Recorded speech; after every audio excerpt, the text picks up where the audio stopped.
The breaking of Earth, they called it the 12-minute war. It lasted closer to 3 hours, if you're being charitable, counting the screaming, the burning atmosphere, the delayed detonations of orbital platforms coming apart like poppy seeds under the pressure of relativistic slugs. The Tanshar Accord sent exactly 42 ships. That was all it took. To them, it was a disciplinary action. One more example made to a primitive, noisy species that had gotten a little too bold, a little too fast with their crude, jump drives and kinetic rods and noisy radios. Humanity had done what pre-FTL species were not supposed to do. They'd tried to colonize outside their assigned cradle sphere. They reached Tau Ceti with duct-tape drives and fusion reactors that whined like overclocked engines. They terraformed a moon with nukes and algae. They put a beacon on its surface that screamed one word into the void in every format they knew: hello! The Tanshar did not appreciate greetings, so they arrived in orbit over Earth with clean white hulls, fractal armor blooming like frozen lightning. They transmitted legal citations in a dozen languages humanity didn't understand and then opened fire. Most of humanity died without ever understanding why. Lieutenant Commander Maya Raines understood. She understood as she watched the sky over the Atlantic split open into streaks of molten light. She understood as the orbital elevators collapsed, as the last line of defense platforms flared and died, as the Pacific Fleet, her fleet, tried to claw its way up out of the gravity well and got cut down like grass. She understood that they had never really stood a chance. Her destroyer, UNS Jakarta, never even made it to orbit. They got as far as the upper atmosphere before a Tanshar lance cut cleanly through the bow like a surgical scalpel, turning the front third of the ship into a spray of glowing slag. Brace for! The rest of Captain Amandi's order got lost when the ship spun hard. Gravity went insane, the hull screamed, and then the sky became all there was. Cloud, contrail, burning, never-ending sky. The Jakarta didn't explode. That would have been merciful. Instead, she came apart in groaning, sparking stages. Sections sheared, compartments depressurized. Fire blossomed in zero-G, a ghastly flower. People went with it, ripped from their stations, their posts, their lives. Maya never saw the ground. Her last clear memory from the ship was the way the forward screens showed Earth's night side flickering with too many suns as orbital impacts stitched fire across continents. Then, impact. Blackness. Silence. They pulled her out of the wreckage of the Jakarta's aft section 30 hours later. By then, the war, if you could call it that, was technically over. The Tanshar Accord had transmitted their terms. Earth's surface would be left mostly intact, too valuable to sterilize entirely. The industrial base would be dismantled. The remaining human population would be managed. Orbital space would be under permanent Accord control. Humanity would be confined to its cradle. Repeat after us. You, do, not, leave. The surviving governments tried to negotiate. When they mentioned the billions dead, the Tanshar envoy said, in perfect machine-translated English, "Collateral optimization successful. Your reproductive capacities will replace the losses within acceptable temporal parameters."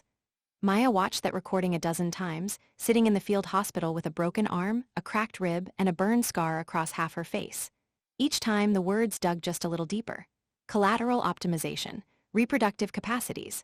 Not people, not lives. Units. Resources. The 12-minute war ended with a treaty signing in orbit, under the guns of the same ships that had just burned a planet. The Accord thought that was the end of it. They were wrong. Roman II. The caged world occupation didn't look like jackboots and banners. It looked like silence.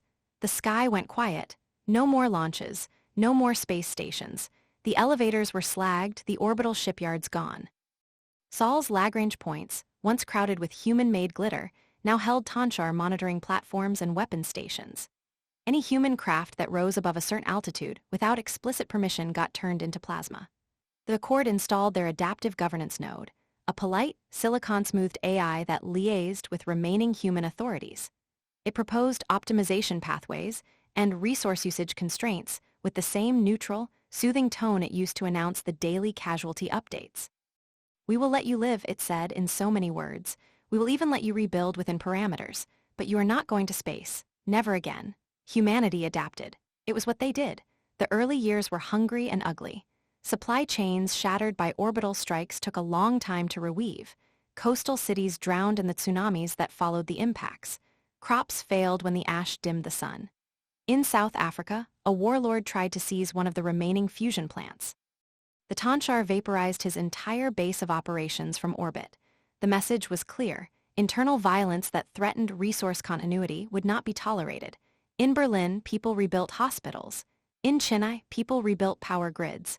In Sao Paulo, people rebuilt schools. In Nairobi, people rebuilt the UNS Navy in secret. Not ships. You couldn't hide a starship construction yard with aliens staring down your gravity well. But traditions, doctrine, mindsets.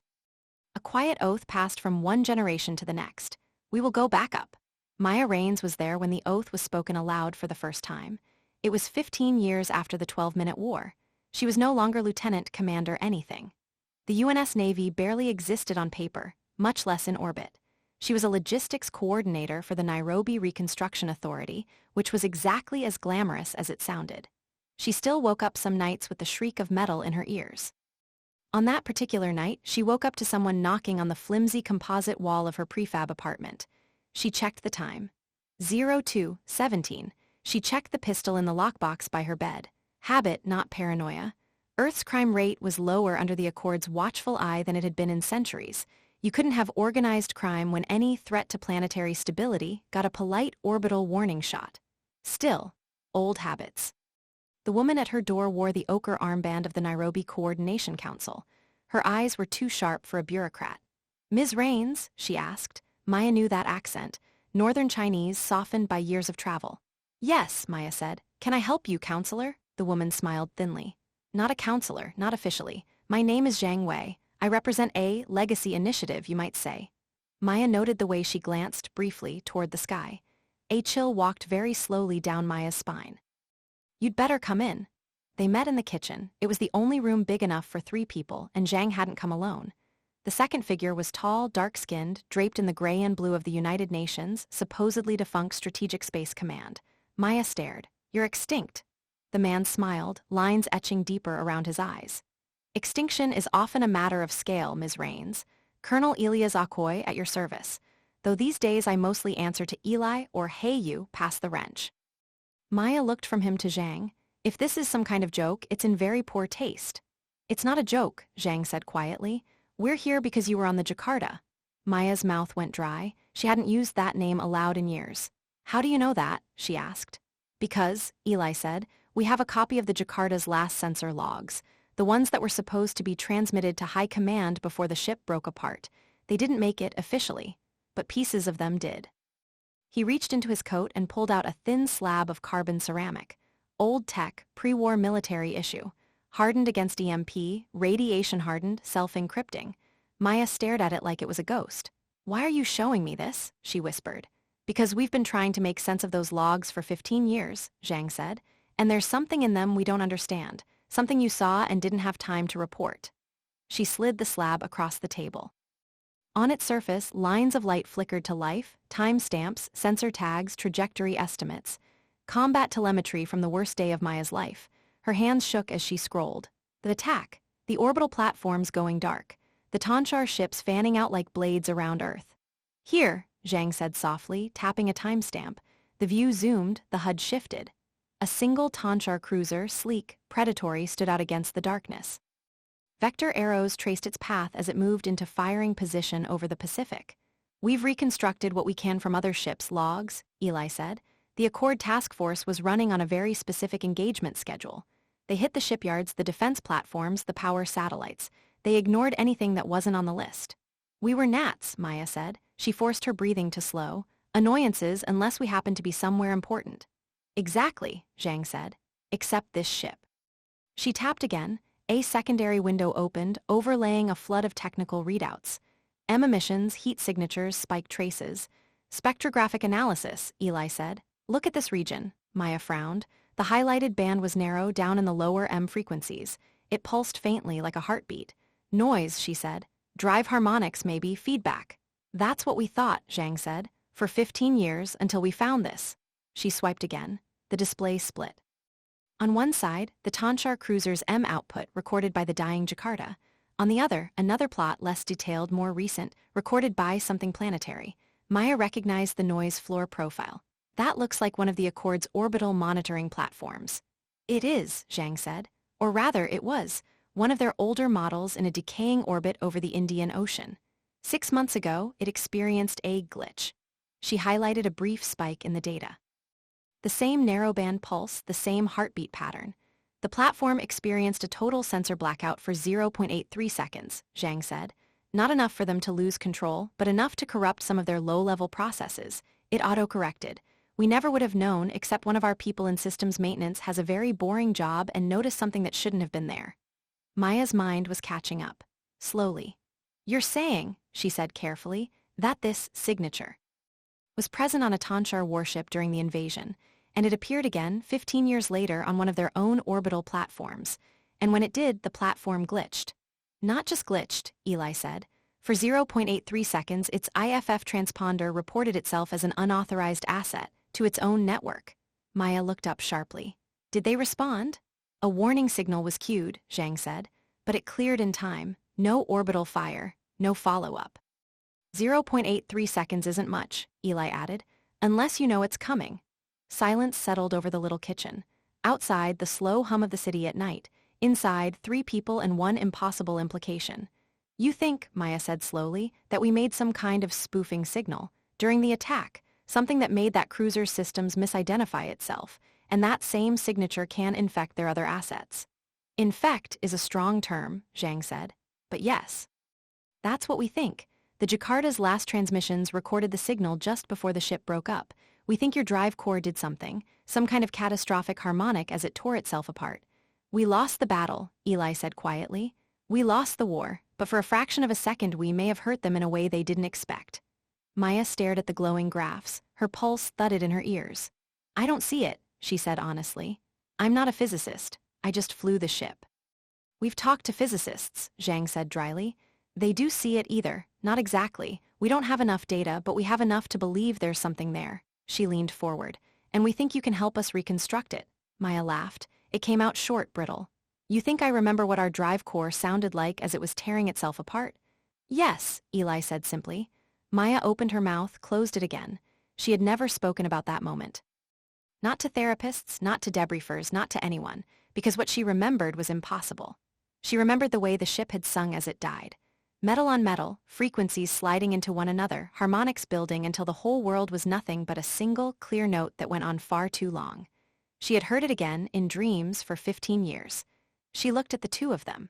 At the Accord monitoring chip on her wall, its little green, compliance light blinking gently. At the sky, where dead platforms orbited under alien guns. What are you asking me? She whispered. Ellie's answer was very simple. We're asking you to help us learn how to make the galaxy's biggest bully punch itself in the face, he said. Over and over, until it falls down. Roman 3. The ghost note the facility was officially a power management station for Nairobi's orbital independent grid. It took in fusion power from 6 plants scattered across East Africa, balanced loads, and distributed the electricity to millions of homes. Unofficially, the bottom 3 levels didn't exist. Maya went through 6 biometric checkpoints, 2 armed guards, and 1 very suspicious retinal scan before she saw where the real work was happening. It didn't look like a war room. It looked like a university lab. There were scientists everywhere. Physicists, mathematicians, software engineers, a few people who looked like they spent more time in basements than sunlight. There were screens, whiteboards, half-disassembled equipment racks. And in the center of it all, there was a sound. Soft at first, barely audible under the hum of the machines. A faint, wavering tone like someone running a finger around the rim of a glass. It made the hairs on Maya's arms stand up. She stopped in the doorway. Eli glanced back and saw her face. You hear it, he said. Not a question, Maya swallowed. You recreated it. We're trying, Zhang said. She was standing by a ring of meter-high black monoliths arranged like a very modern stone circle. Cables ran from them to a central column where a fat coil of superconductor thrummed. This is our best approximation, she admitted. Based on your ship's logs, what little physical data we have from the wreckage, and a frankly terrifying number of simulations. Aya stepped closer despite herself. It's not right, she said. Zhang didn't flinch. Tell me. Maya closed her eyes, listened. The tone was steady, narrowband, too clean. The real thing was messy, she said. It wobbled. It grabbed you. This is like a recording. She searched for the right words. You're missing the teeth. The teeth, Eli repeated, amused. You sound like our lead waveform guy. Where is he? Maya asked. Sleeping, I hope. Zhang shook her head. He's been at this for 36 hours. Once we realized you could hear the difference, he was supposed to rest so he doesn't murder us when we change things. Maya listened a little longer. Can you modulate the amplitude envelope? She asked slowly. Add a low-frequency jitter. The Jakarta's core wasn't stable. It was ripping itself apart. There was this stutter. Zhang's eyes sharpened. You sure you're not a physicist? Pretty sure, Maya said. I just remember the sound right before it melted the bulkheads. Zhang turned and barked an order to a nearby tech. Borel, adjust modulation per Lieutenant Commander Rain's suggestion. Low-frequency jitter on the amplitude. Let's see what she's talking about. Yes, Director, Borel said absently, fingers already flying across his console. The tone shifted. Maya flinched. The room seemed to get narrower, the air thicker. There it was, still not perfect, but closer. That feeling of something sliding slowly into resonance with the world. Better, she said hoarsely. Still too clean, the actual event didn't just stay in one band, it smeared. Like this? Borel asked. The tone widened. It picked up harmonics, faint whispers above and below the main note. Not loud enough to be heard as separate sounds, more like teeth, like she'd said, a serrated edge. Maya's teeth began to ache. Stop, she said. Borel killed the signal. The room exhaled as one. Okay, he said weakly. That's not creepy at all. Zhang was watching Maya. How close? She asked. Maya wiped a sheen of sweat from her forehead. Close, not exact, but close. We can iterate, Zhang said. The important thing is, this is doing something to their systems. She gestured to a side room. Come, let me show you. The drone on the table was Tanchar in origin, though it didn't look quite right anymore. Where sleek white plating had once covered its frame, there was now an assortment of cables, interface spikes, and human-made sensor pods. Half the shell was missing, exposing a complex arrangement of latticework processors and bioceramic nodes. We salvaged this from a crashed observer pod in the Amazon 3 years ago, Zhang said. Their tech is 10 to 20 years ahead of ours in most fields. But it's not magic. It's built, and anything built can break. Borel tapped a sequence into his console. The drone's inner nodes came alive, glowing faintly. We've replicated one of their low-level consensus networks, he said. Stripped of anything that might phone home, detached it from their FTL net, it's safe. He hesitated. Probably. Reassuring, Maya said dryly. Here's the fun part, Zhang said. Watch. On the wall, a projection flickered into being, a representation of the drone's internal state. Nodes as dots, connections as lines, data as subtle color shifts. Borel nodded to Maya. Let me know if you get uncomfortable. He started the tone. The ghost note, as some wag had named it, slid into the air. This time, the lab's soundproofing dampened most of it, but Maya felt it all the same. A pressure behind the eyes, a faint shiver in the bones. On the projection, the drone's network reacted. Lines flickered. Colors shifted abruptly. For a moment, a heartbeat, the entire structure rippled as though someone had plugged it into the wrong frequency. Then it stabilized again. The ghost note cut off. Run that back, Zhang said. Borel rewound the recording, slowed it step by step. At T plus 0.2 seconds, he narrated, we see initial perturbation in what we believe is their IFF cluster. At 0.4, the consensus logic tries to correct. At 0.6, and this is the fun part, we see a transient state where the drone believes it has received conflicting authentication keys. The projection zoomed in on a cluster of nodes. For a frozen moment, they were both bright and dim at once. A visualized paradox. In that moment, Borel said, the system does something very weird. It spins up a whole new key space and tries to self-validate, which means, briefly, it's not listening to the rest of the network at all. It's looking at itself. How long? Maya asked. 0.83 seconds, Borel said, which matches the glitch we saw in their orbital platform and the partial trace from your ship's logs. He sat back. We think that when your core blew, it dumped a very specific pattern of M garbage into the local space. Enough of it looks like their own authentication handshake that their systems flinch. They look at themselves. They stop listening to everyone else. And in a distributed architecture, Zhang said, that's the closest thing to a blind spot you're ever going to get. Maya's mind raced. If you can make their ships misidentify themselves, she said slowly, you can. We can make them think their own assets are unauthorized, Eli said, stepping into the room. We can make their weapons ignore us for a second, or target their own. He smiled humorlessly. Do you know what a fleet battle looks like when everyone's fire control solutions suddenly lose half their IFF picture? He asked. It's a mess. It's a slaughter. The problem, Borel said, is range. He brought up another projection, a model of Earth, its orbit, and a small pulsing sphere around the lab. Right now, we can project the ghost note with useful strength out to about 600 kilometers, he said. On a good day, with all this equipment, and that's barely the Kármán line. Meaning we can scramble the brains of drones in low atmosphere, Eli said. Maybe mess with the lowest of their orbital platforms, but the main Accord fleet assets, the big sticks, they're farther out, way farther. We need a bigger speaker, Maya said. Exactly, Zhang said. Something in orbit, something that can radiate the ghost note at high power, precisely tuned without melting itself or frying our own systems. She looked at Maya. And that, she said, is why we need someone who knows how to fly. The plan, when they laid it out, sounded insane. It was also the first plan Maya had heard in 15 years that gave humanity even a chance. Step 1, build a ship. Not a warship, not in the traditional sense. Any human attempt at a warship would be laughable next to a single Tanchar cruiser. They didn't have the alloys, the reactors, the drives. What they did have was ingenuity, desperation, and a planet's worth of hidden infrastructure. Do you remember the Viper program? Eli asked Maya one evening as the three of them pored over schematics. Maya blinked. The emergency interceptors. Atmospheric only, designed to rendezvous with orbital threats before they hit. Those, Eli said. They were mothballed after the Accord made it clear any such launch would be treated as an act of rebellion, but the designs still exist. He pulled up a wireframe model, a sleek arrowhead-shaped craft, all engine and control surface. What if, he said, we stretched one? They called the result Project Mjolnir. At its heart, it was a Viper interceptor hull, scaled up, reinforced, and heavily modified. The atmospheric control surfaces would be mostly useless higher up, but they kept redundancy systems. They grafted on a crude, jump-capable drive, one of the forbidden technologies humanity wasn't supposed to have anymore, built in secret in mountain caverns using smuggled Accord tech as inspiration. They fed it with 3 fusion cores and a banks of supercapacitors.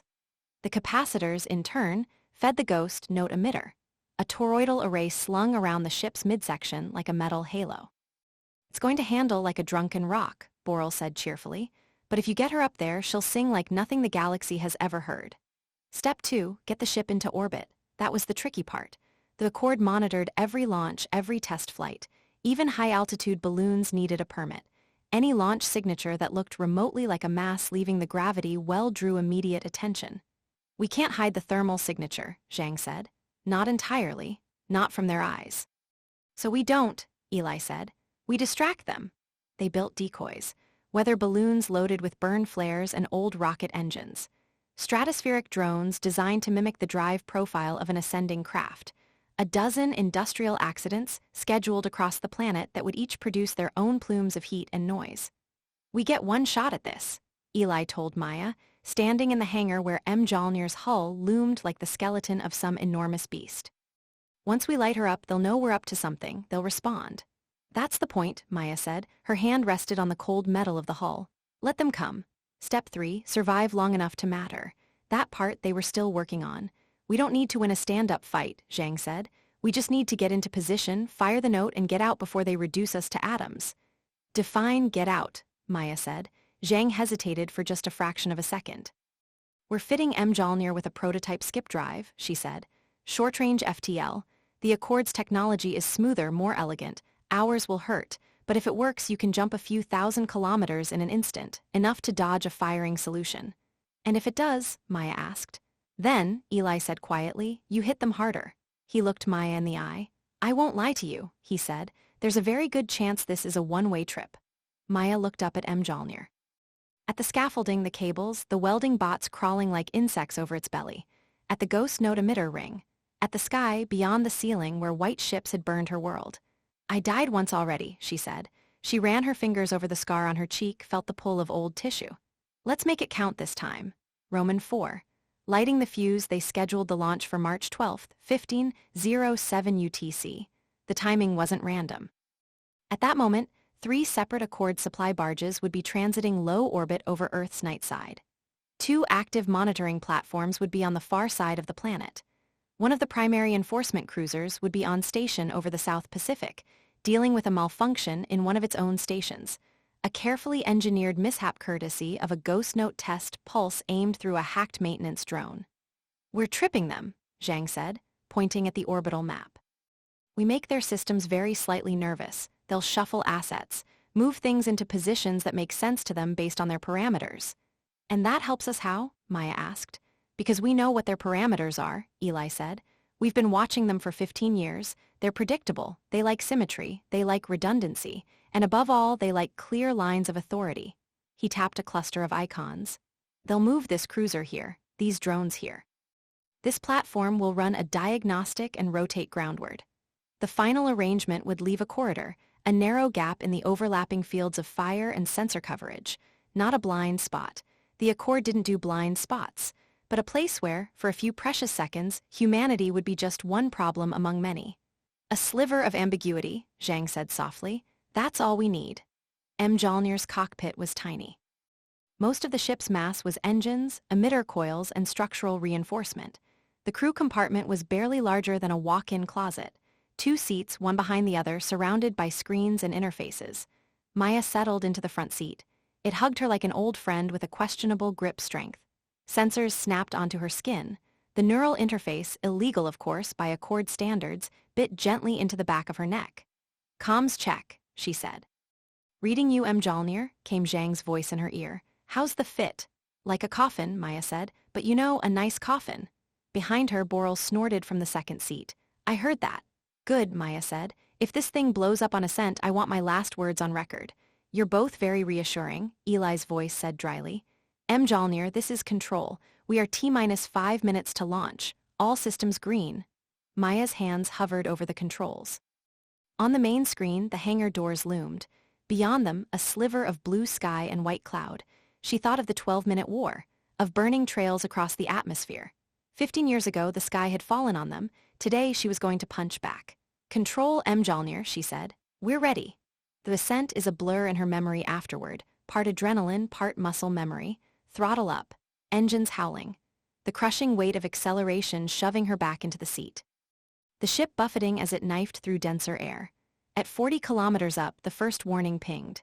"Incoming scan," Boral said tightly. "Accord platform, Vector 72x3. They're pinging our IFF."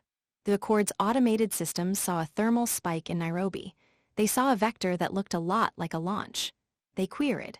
On paper, Mjolnir was a high-altitude weather research vehicle authorized by the Accord's own adaptive governance node. Its IFF codes were valid, or at least stolen and carefully forged. The scan swept over them like a ghost. Maya held her breath. "Response accepted," Boral said, disbelief coloring his tone. "They bought it."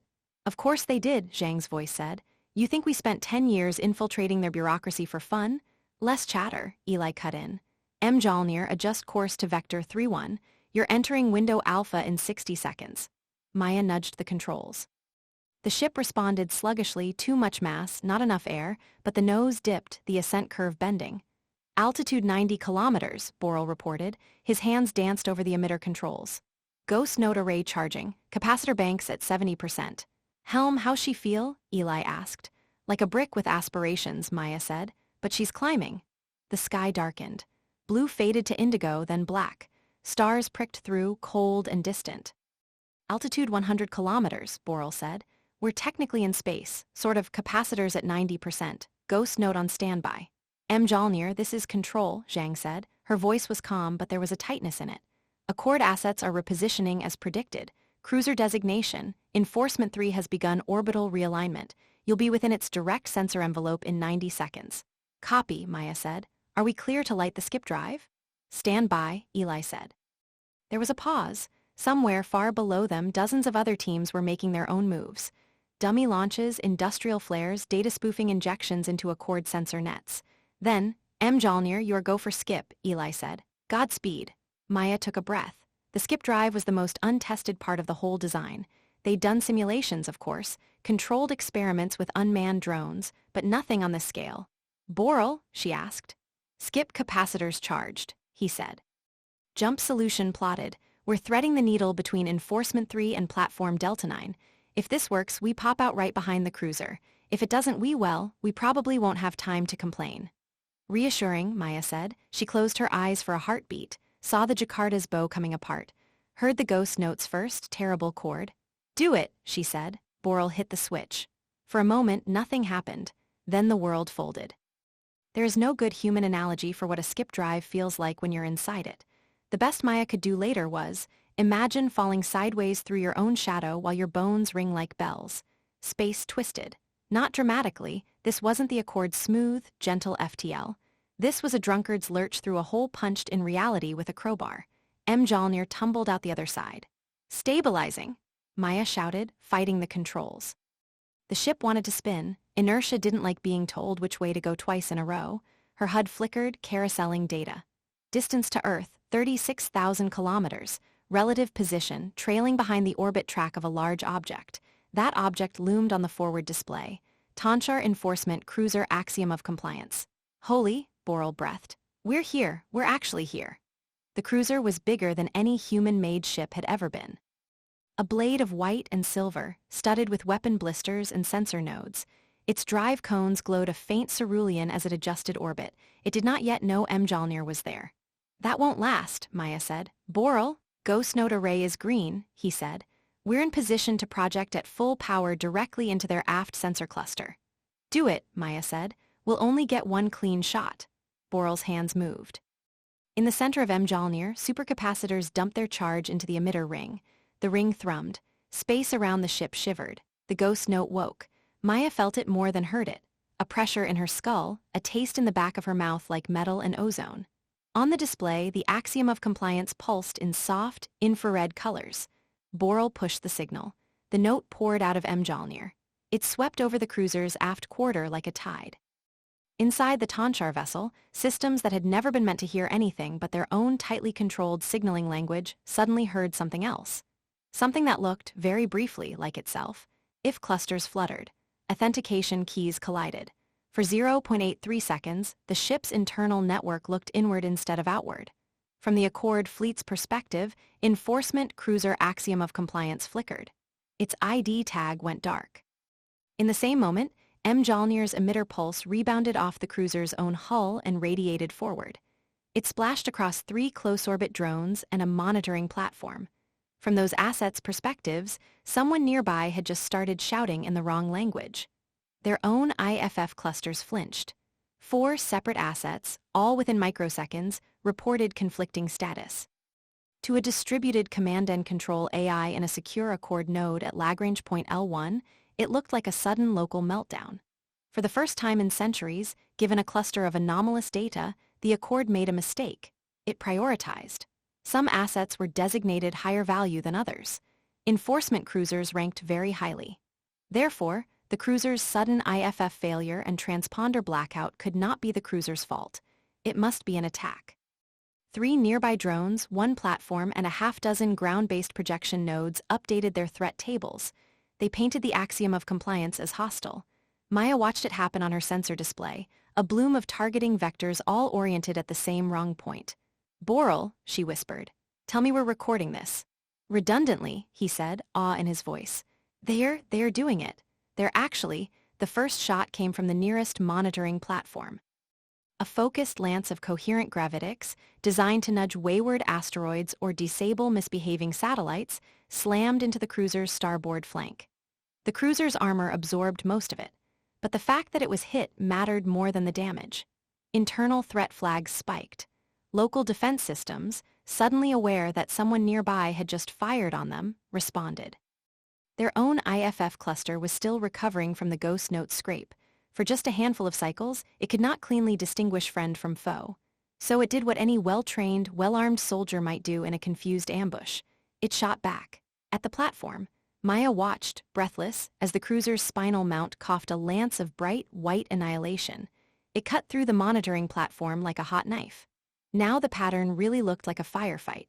Other assets responded. Some tried to intervene, some, still struggling under the ghost note's afterimage, misaligned their targeting solutions and hit the wrong things. A spreading cloud of chaotic IFF collisions rippled through the local Accord net. What are we seeing? Zhang's voice demanded in their ears. Her feed from control far below had a few seconds of lag. Mjolnir report? We poked the hornet's nest, Boral said, half laughing. And the hornets are stinging themselves. Holy shit. It won't last, Maya said. Even as she spoke, her tactical display showed the Accord's higher-level command threads coming online. They were isolating the anomalous zone, forcing a soft reset on affected assets. They would work it out. They were not fools. But for these few moments, Eli, Maya said, we've proven it works.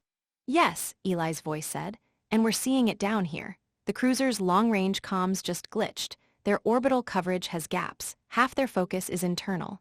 His voice tightened. Mjolnir, it's time for Phase 2. Phase 2. Maya looked at the axiom of compliance, at the swirling chaos of drones and platforms around it. We're supposed to leave now, she said quietly. Skip out, transmit the data, let you build more. Yes, Eli said. That was the original plan, but we didn't know how big the effect would be, or how fast they'd rewrite their threat tables. A beat. Maya, he said, bare name now, it's happening everywhere. She blinked. What? We piggybacked the ghost note through their own comm channels, Zhang said, excitement breaking through. Their relay logic is trying to scrub it, isolate it. But every time it touches an asset, we get a micro glitch. 0.83 seconds. Here.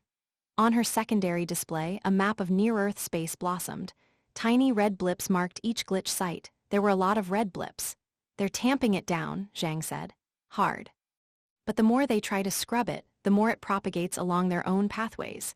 It's not a virus, don't give me that look, Boral, but it's the closest thing we've ever had to a galaxy-scale vulnerability. Enforcement assets across the system are pulling back, Eli said. They're spinning up diagnostics. They're chasing their own tails, and in the middle of that, they just blinked. Blinked, Maya repeated. For the first time since the 12-minute war, Eli said softly, there is not a gun pointed at every inch of our sky. On the display, red blips overlapped over certain key nodes. Orbits cleared momentarily. Patrol routes stuttered. A dozen windows of opportunity opened at once. We're not the only ship launching, Zhang said. Project Mjolnir was never just one ship. We couldn't tell you before, need to know, and all that. But right now, there are 15 vessels burning for orbit from 10 different points on the planet.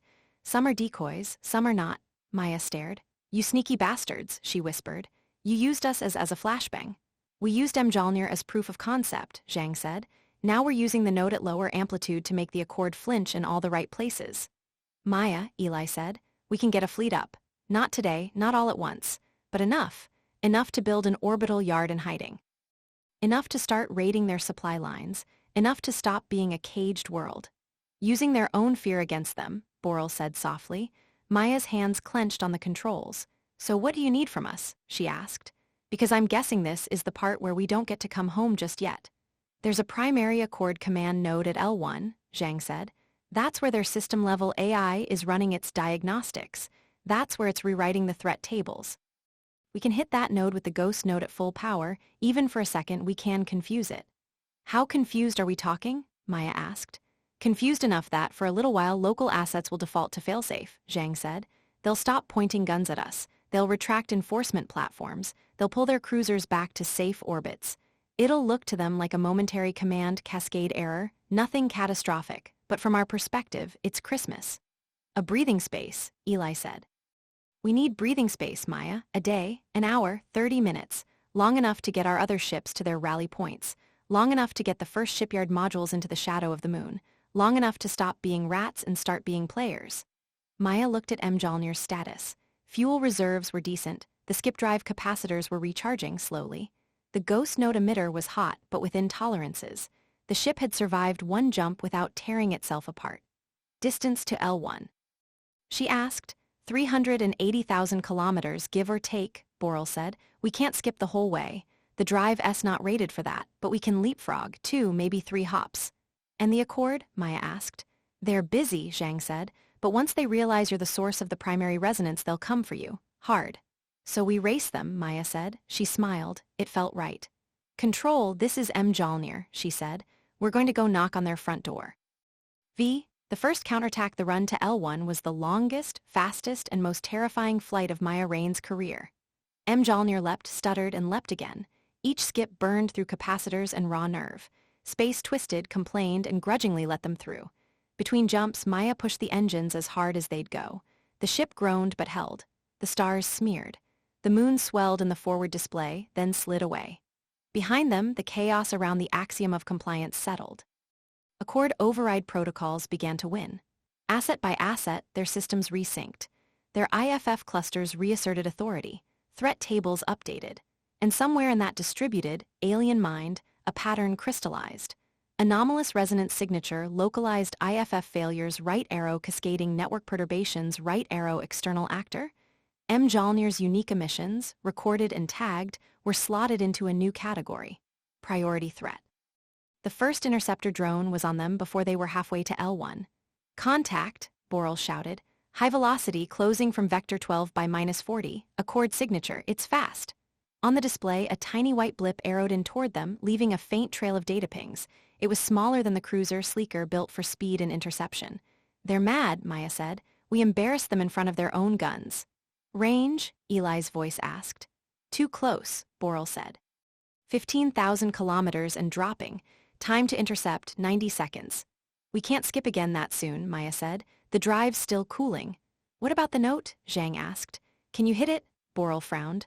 The drone's smaller, less mass, smaller network cluster. The note might overwhelm its whole system. We don't know how it'll react. We get to find out, Maya said. Borel, give it a tickle. He grinned, feral now. With pleasure, Mjolnir's emitter hummed. This time, Borel shaped the note differently, narrower, more tightly focused. He tuned it to the drone's observed comms band. He fired. The ghost note lanced outward, invisible but very, very present. The drone flew straight into it. For a heartbeat, the little ship's IFF cluster heard itself scream. Its threat tables spasmed. From Mjolnir's perspective, the drone's course jerked sideways.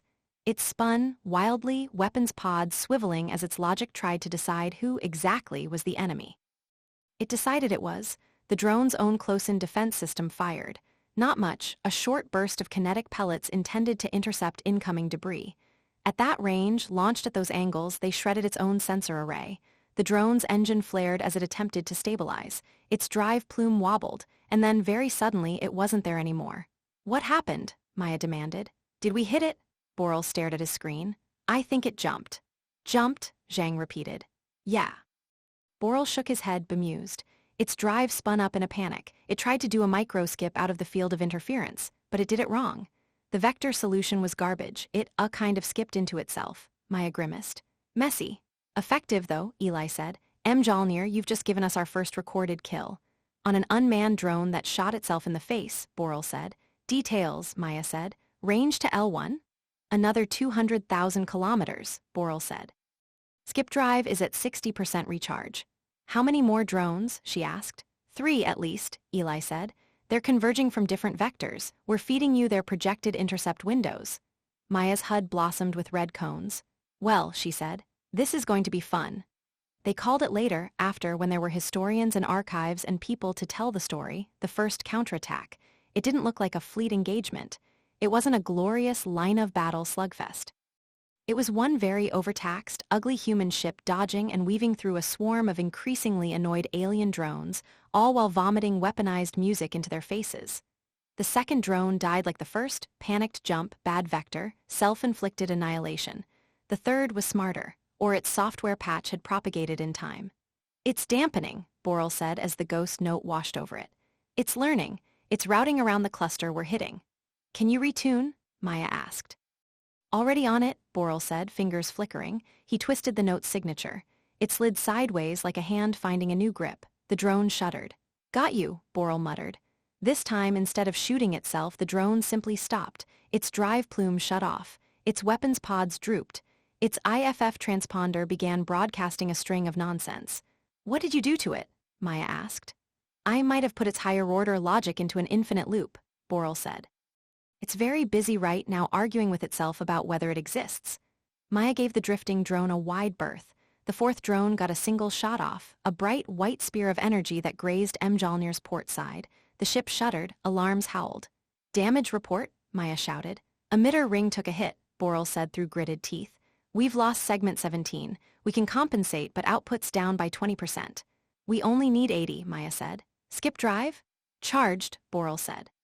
Can make one more jump. Then let's make it count, Maya said. She fed the jump solution into the drive, a short skip not elegant but precise enough to dump them almost on top of the L1 command node. Control, she said. We're going in. Maya, Eli said. Whatever happens up there, thank you. Don't write my eulogy yet, she said. I hate being interrupted. She punched the jump. The universe folded. They came out of the skip less than 1,000 kilometers from the command node. It was what Maya had expected. In her head, it had been some kind of fortress, a spiked ball, bristling with guns, the brain at the center of the Accord's near-Earth operations. In reality, it looked delicate, a lattice of white struts and shimmering nodes arranged in a loose sphere around an invisible center. Data flickered along filaments. Microhabitats, little ovoid pods, hung off the main structure. This isn't a war base, Boral breathed. It's a temple. Maya didn't ask what he meant. She felt it too in the way energy pulsed through the structure. Not hardware utilitarianism, but something closer to art. This was where the Accord's local AI lived, and where its caretakers, whatever passed for priests in Tanshar society, tended it. Range? Maya asked. We're well within full output, Boral said. We can hit it with everything we've got. Do it, Maya said. We might, Boral began. Do it, she repeated. He swallowed, nodded. Mjolnir's capacitors, already strained, poured their remaining charge into the damaged emitter ring. The coil protested, metal groaning. Warnings flared. The ghost note woke one more time. This was not the careful, scalpel-precise note they'd used on drones. This was a hammer. Boral shaped it as best he could. He aimed it at the command node's central nexus. He let it rip. The note slammed into the lattice. Inside the node, layers of logic that were never meant to be questioned suddenly had to answer one. A very simple one. Are you what you say you are? The Accord's AI, vast and old and very, very certain of itself, hesitated. For 0.83 seconds it looked inward. When a mind that large looks inward, everything it touches stalls. Commands delayed. Priorities suspended. Threat cascades frozen mid-execution. From Earth's surface, for just under a second, every Accord platform, drone, and cruiser in near space experienced a very brief lapse in orders. Their fail-safe protocols kicked in. Weapons safeties engaged. Firing solutions cleared. Patrol paths reset. Then the moment passed. The Accord AI's self-check completed. It reasserted authority. It began shouting orders. But in that tiny gap, humanity moved. In low Earth orbit, hidden behind the limb of the planet, 3 human-built tugs fired their engines, dragging prefab modules toward the moon's shadow. In the upper atmosphere, 9 more interceptors, Mjolnir's cruder cousins, punched their way through thinning air, broadcasting forged IFF codes with impunity. In cislunar space, a cluster of stealth-hulled satellites lit their drives for the first time, sliding into a pattern that would one day be known as the first free net. A human-run, human-owned mesh of relays that talked to one another in a language the Accord did not speak. On the ground, in 100 hidden bunkers, people watched their skies and realized with a jolt like lightning that the impossible had happened. The guns had flinched. For less than a second, but they had flinched. And if they could flinch once, they could be made to flinch again. Mjolnir did not escape unscathed. The strain of the full-power note overwhelmed the already damaged emitter ring. Segments fused, others blew out. The ship rolled as the asymmetric discharge torqued it. Emitter overload, Boral shouted. We're venting plasma. Skip drive? Maya asked calmly. Not an option, he said. It's tied into the same capacitor bank. We used it all. Then Maya looked at the command node, now blooming with angry energy as defensive systems spun up. We don't run. Maya, Eli's voice began. Control, she said. You have your gap. You have your data. You have your openings. Get those ships up. Get those modules hidden. Build me a damn fleet. Maya, you pull out right now, Zhang's voice broke. Can't, Boral said quietly. Even if we wanted to, they've got a gravitic lock on us. They're pulling us in. Mjolnir shuddered. The command node, offended, was reaching out with invisible claws. On the display, distance ticked down. We've still got engines, Maya said. She turned Mjolnir toward the heart of the node. Maya, Eli said very softly, what are you doing? What humans do when the universe backs us into a corner, she said. We bite. She overrode the safety interlocks. Push the throttle to the stop. Mjolnir roared. Fusion cores flared. Hull plating glowed. The ship lunged forward, every bit of mass turned into momentum. We're not going to penetrate, Boral said. They'll shred us before we get close. Probably, Maya said. She smiled, teeth bared. But let's make them work for it. The Accord's first shot came from a point defense cluster. A beam of pure kinetic displacement, space shoved violently sideways, grazed Mjolnir's nose. The hull screeched. The ship bucked. Half Maya's forward display went dark. Controls offline, she grunted. We've lost attitude authority.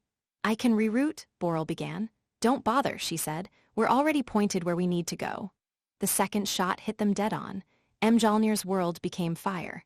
In the end, no one is entirely sure how close Mjolnir got. Accord records, when they were eventually pried out of captured nodes decades later, were conflicting. Some logs showed an anomalous object disintegrating 500 kilometers out. Others had it getting within 100, radiating interference so intense it forced a partial shutdown of local defense clusters. Human records are even less clear. What everyone agrees on is this. For roughly 4 seconds after the full-power ghost note impact, and for an unknown interval after Mjolnir's destruction, the L1 command node's AI experienced a cascade of internal contradictions. It did not break, it was too big for that, too old, but it changed. For the first time in its centuries-long existence, it added a new line to its threat taxonomy, one that read in translation, humanity, non-compliant, high-risk, nonlinear. Within that description, buried in a dozen subnodes, there is a single annotation. Displays willingness to incur self-destruction for marginal positional advantage, reclassify from domesticated to feral. When human intelligence analysts found that line years later, they laughed until they cried. Mjolnir died. Maya Rains, Boral, the emitter ring, the cracked consoles, the scarred hull, all of it vanished in a flare of energy under alien fire. But the ripples of what they'd done spread. The first free net came online. Human ships, tiny, fragile things, slipped into dark orbits behind the moon, in the magnetotail, under the shadows of debris fields. The Accord tightened its grip. It began running deeper diagnostics, deploying new patches. It grew more paranoid, but paranoia comes at a cost. Guns pulled back from low orbit to safe distance. Patrol patterns changed. Monitoring platforms were retired if they showed even the slightest hint of ghost note interference. Every time they did, human scavengers were there to pick their bones. It was not a swift revolution. It was a slow bleed. For the first time since the 12-minute war, the casualty ratio began to tilt in humanity's favor, by tiny increments. By raiding a supply convoy here, distracting a drone swarm there.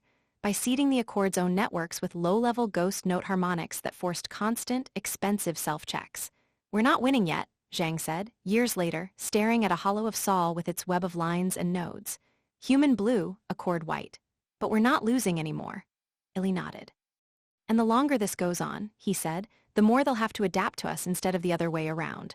What about the rest of the galaxy? Someone asked quietly. The other species under the Accord, the ones they've done this to before. Zhang's eyes were tired, but there was a fire there that hadn't been 15 years ago. They're watching, she said. Our little rebellion isn't exactly subtle. The Accord has had a long time to convince everyone else that resistance is pointless. She smiled. We are currently engaged in a long-term multi-theater demonstration that this is bullshit. VI. The stories that came after in bars on Luna, they tell the story like this. Did you hear about Rains? Crazy woman flew a brick into God's brain and made it stutter. Bought us the 10 seconds that saved our asses. On the reclaimed platforms around Mars, the mechanics say, we're alive because some poor bastard in a tin can found a way to make the big white bastards punch themselves. Raise a glass to the ghost note. In the deep data archives of the Accord, analysts whisper, they should not have been capable of this. Their technological profile did not predict this level of adaptive aggression. In the refugee holds of alien species who had never seen a human before the war, children listened to contraband broadcasts that start with, "This is Free Sol," transmitting on all bands. To anyone listening, you are not alone. They can be hurt. We learned how. We're teaching others. Stand by for details. And back on Earth, under a sky that is once again crowded with human-made specks of light, a group of cadets in the newly formed Free Terran fleet stands at attention while Admiral Zhang Wei delivers the commencement address. She is older now, gray at the temples, lines around the eyes, but her voice carries. 15 years, she says, we lived under occupation. We learned to hide, to bow, to say yes with our mouths while our hands built weapons in the dark. Another 10, we fought just to buy ourselves the right to breathe in space again. She gestures at the hollow behind her. It shows Sol planets' orbits. Human blue dots now outnumber Accord white within the inner system. We are not done, she says. The Accord still has more ships, more guns, more experience. We are a newborn fleet. We make mistakes. We will lose people, some of you. She doesn't sugarcoat it. HFY stories rarely do. But we have something they do not, she says. We have an advantage our analysts, our historians, our friends in the wider galaxy still struggle to quantify. She pauses. In the 12-minute war, we learned that they saw us as livestock, she says, as resources to be managed, reproductive units, collateral to be optimized. She looks over the cadets. They were wrong, she says simply. We are not cattle. We are not pets. We are not a cradle species to be managed forever. We are a pack of upright apes who strapped bombs to our backs and flung ourselves at the stars with our fur still singed from our own atmosphere. We are clever, stubborn, and very, very hard to kill. She smiles, and for a moment, there's the same feral edge that Maya had in her last words. We are the species that looked at an interstellar empire and didn't say, please. We said, why not us? And when they tried to answer with orbital bombardment, we listened to the sound of our own dying ship and turned it into a weapon that made their gods doubt themselves. A low murmur runs through the cadets. In your service, Zhang says, you will see things that scare you. You will be outnumbered, outgunned, outclassed. She leans forward slightly.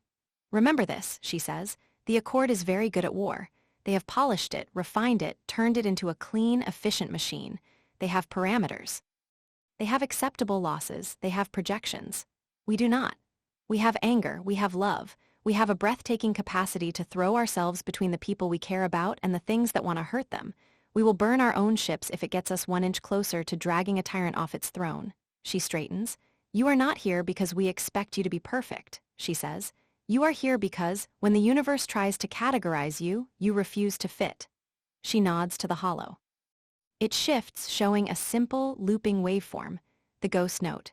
This is our reminder, she says, that the things they dismiss as noise in our profile, our unpredictability, our emotions, our refusal to accept the role assigned to us, those are the things that crack their armor.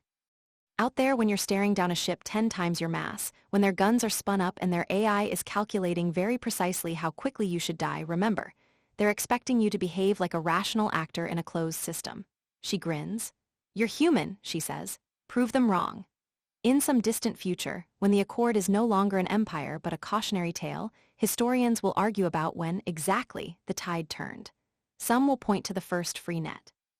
Others to the day the first truly human-designed starship, sleek, ugly, nothing like Tanchar aesthetics, slipped into FTL without using a single stolen component. Others still will say it was never one moment, but 1,000 small cuts. But if you ask the people who were there, the ones who lived under occupation, and then under a sky full of their own ships again, they'll say, it started when one woman listened to her own ship's death scream and heard in it not just an ending, but a beginning. It started when humanity realized that the thing the galaxy feared most was not their weapons, their technologies, or their numbers. It was their refusal to stay in the box they were given. Romans 7. The echo in the dark decades later, in a system that once flew the Accord banner and now flies no banner at all, a young alien technician sits in front of a console, frowning. The console hums. It monitors traffic along a minor trade route, mostly civilian, a few free Terran fleet patrols, occasional smugglers, nothing exciting. Except tonight. Tonight, the system's filters picked up something odd. A brief, narrowband pulse at a frequency that hasn't been used in a long time. The tech leans in, curious, plays it back. It's just a tone, soft, steady, with a faint serrated edge. The tech shivers. There is a story, told in hushed whispers among the outer worlds, about a note that once made a god think twice. Probably interference, the tech mutters, and flags the anomalous packet for higher-level review. Deep in an archive on Luna, an old process stirs. It has been years since it was last called.